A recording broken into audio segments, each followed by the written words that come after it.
दलों को ये शंका है कि कहीं ना कहीं दाल में काला है। अब हमें भगवान के पास जाना पड़ेगा, क्योंकि भगवान तो साक्षात है यहां। मोदी जी ने कह दिया है कि भगवान ने उन्होंने यहां भेजा है। तो हम मोदी जी से कहते हैं आप भगवान हो तो कोई थोड़ी तो अपने मतलब के चेलों को कहो ना कि कुछ काम तो सही तरह से करें। हजारों साल के बाद भगवान हमारे पास आए, हजारों साल के बाद। हमें पूजा भी करनी चाहिए हमें उनकी। इलेक्शन कमीशन के पास 17C फॉर्म जो प्रिजाइडिंग ऑफिसर इलेक्शन कमीशन को देगा, जिसमें हस्ताक्षर पोलिंग एजेंट के भी होंगे, तो वो डेटा तो इलेक्शन कमीशन के पास है। तो वो डेटा अपनी वेबसाइट पे क्यों नहीं डालते? जब प्रत्याशी डिक्लेयर होता है कि वो जीत गया, तो वो वोट्स जो काउंट होती हैं वो तो डालते हैं इलेक्शन कमीशन की वेबसाइट पे। तो ये क्यों नहीं डालते कि कितने वोट पोल हुए हैं? इसीलिए दलों को ये शंका है कि कहीं ना कहीं दाल में काला है। और इसमें दिक्कत की क्या बात है? आपके पास वो डेटा है।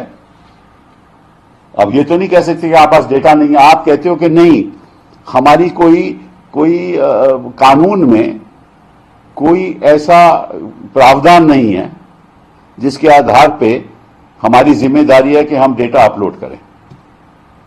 अरे भैया, आपका फॉर्म 17 कानून का फॉर्म है ना, वो गैर कानूनी तो नहीं फॉर्म, उसमें तो सारा डेटा है। तो आप वो फॉर्म 17 का डेटा दे दीजिए। अब कानून ये तो नहीं कहेगा, ये तो ऑफिशियल फॉर्म है, ये कोई प्राइवेट फॉर्म तो नहीं है ना, इलेक्शन कमीशन का फॉर्म है। तो इलेक्शन कमीशन का फॉर्म अगर ये डेटा देता है, जिसमें काउंटिंग का डेटा भी दिया जाता है, वो भी कोई प्रावधान नहीं है। वो तो लगा कि वोट्स काउंटेड, वोट्स पोल्ड, दोनों चीजें हैं। तो आप दोनों चीजें दे दीजिए। अब नहीं देते। अब हमें भगवान के पास जाना पड़ेगा, क्योंकि भगवान तो साक्षात है यहां। मोदी जी ने कह दिया है कि भगवान ने उन्होंने यहां भेजा है। तो हम मोदी जी से कहते हैं आप भगवान हो तो कोई थोड़ी तो अपने मतलब के चेलों को कहो ना कि कुछ काम तो सही तरह से करें। क्योंकि ये तो मतलब कि भगवान ने आपको भेजा, इसलिए भेजा ना कि लोकतंत्र बाहर रहे। भगवान ने इसलिए तो नहीं भेजा कि भाई आप इलेक्शन कमीशन को उसकी मन मर्जी से जो भी करना चाहे कहे। तो ये तो बड़े दुख की बात है। मतलब कि हजारों साल के बाद भगवान हमारे पास आए, हजारों साल के बाद। हमें पूजा भी करनी चाहिए हमें उनकी, क्योंकि भेजा गया है। तो हम चाहेंगे कि सारी पार्टियां, सारी दल भगवान जी के पास जाएं और कहें कि प्लीज हम आपसे आग्रह करते हैं कि कई चीजें आप कीजिए। एक तो जो लगभग कोई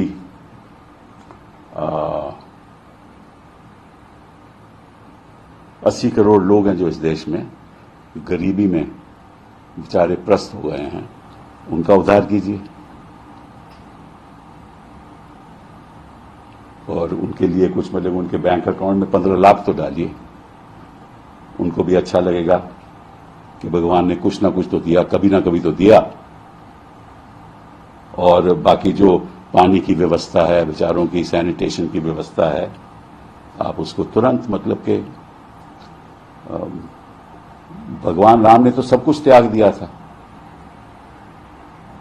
तो आपने भी जो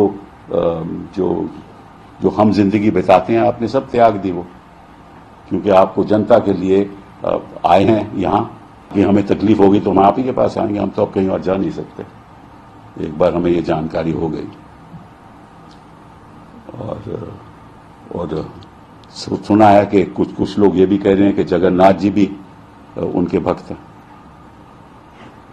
तो जगन्नाथ भक्त हो गए, भगवान यहां साक्षात हो गए, और हम आम आदमी अब आप ही के पास आएगा ना, आप कह रहे हो कहां कहीं जा सकता है।